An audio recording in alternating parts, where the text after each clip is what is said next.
Hi guys! So eto nga at nandito nga na naman ulit si Feelingerong Vlogger nyo. So for today's video nga ay may parcel nga na naman si ate mo girl. Kaya naman bubuksan natin yan. Pagpasensyahan nyo na nga lang talaga dyan yung mukha ko dahil nga kakagising ko nga lang yan. At ayun nga guys, pagbukas ko nga ng parcel ay meron pa pala siyang bubble wrap. Kaya naman kukuha nga tayo dyan ng cutter para nga mabuksan yun. At ayun nga guys, nagsuklay nga din ako ng buhok at nahanap ko na nga din yung cutter. At syempre anong gagawin, bubuksan natin yan.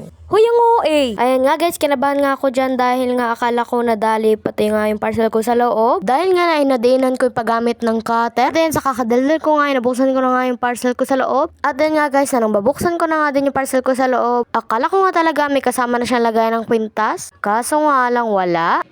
Sayang guys, wala siyang lagayan. Yung nakita ko siya sa TikTok na may lagayan siyang ganon. So, wala akong magagawa. Okay nga lang din yan guys, at least nga ay safe nga dumating yung parcel natin. At then nga, nagpalit na nga din pala ako dyan ng damit. Dahil nga ay naka-uniform ako ng PR t-shirt, basta yun. Ito kasi sa mga reviews dun sa Shopee. So, tinignan ko muna yung reviews bago ko siya i-order, bago ko siya i-place order Kasama na silang karton. Baka naubusan lang kaya okay lang yun, okay. Maganda naman yung yung product nila. Thank you so much, seller. Pwede naman ako maghanap bumili na lang ng lagayan. So, ayan siya, guys. Dito, guys. Ilalagay ko na lang din siya dito sa loob para ayoko siyang madumihan.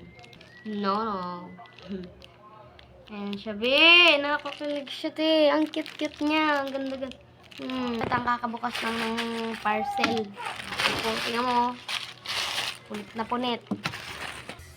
So, ayun lang guys. Kung gusto niya ng ganong kwintas na may letter, ilalagay ko na lang yung link sa comment section B. So, ayun guys. Malay nyo magkaroon na din sila ng stock yung lagayan. Sa akin kasi, walang kasama lagayan. So, malay nyo sa inyo, meron na. Diba? Di daw siya, so, base dun sa product guys, so nakalagay dun sa likod niya is hindi daw siya mabilis kalawangin, hindi daw makati sa leeg, ganyan. Kung ba't yun ang ganong klase ng kwintas guys, ilalagay ko na lang sa comment section yung link.